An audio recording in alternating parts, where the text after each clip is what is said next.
Ngayon ay Martes, ano ang daily food of life? Narito ating pakinggan sa Mateo chapter 1 verse 16 to 24. Anong aral at puntos ang makikita dito? Sa Gospel ni San Mateo chapter 1 verse 16 to 24, makikita natin ang mga sumusunod na aral at puntos. Una, pagtitiwala sa plano ng Diyos.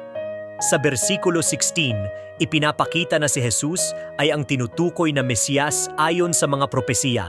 Ito ay nagpapakita ng kahalagahan ng pagtitiwala sa plano at pangako ng Diyos sa kabila ng mga pagsubok at kahirapan. Pangalawa, pakikinig sa mga gabay ng Diyos. Sa bersikulo 18 to 21, ipinakita ang pagiging bukas ni Jose sa gabay ng Diyos sa pamamagitan ng anghel. Si Jose ay sumunod sa utos ng Diyos na tanggapin si Maria at pangalanan si Jesus.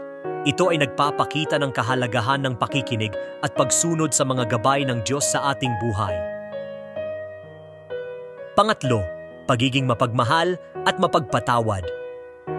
Sa bersikulo 19, ipinakita na si Jose ay isang taong mapagmahal at hindi nagdala ng kahatulan kay Maria kahit na alam niyang siya ay nagdadalang tao.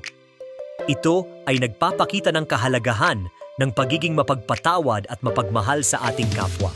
Sa huli, sa pamamagitan ng mga aral at puntos na ito, natutunan natin ang halaga ng pagtitiwala sa plano ng Diyos, pakikinig sa kanyang gabay, at pagiging mapagmahal at mapagpatawad sa ating mga kapwa.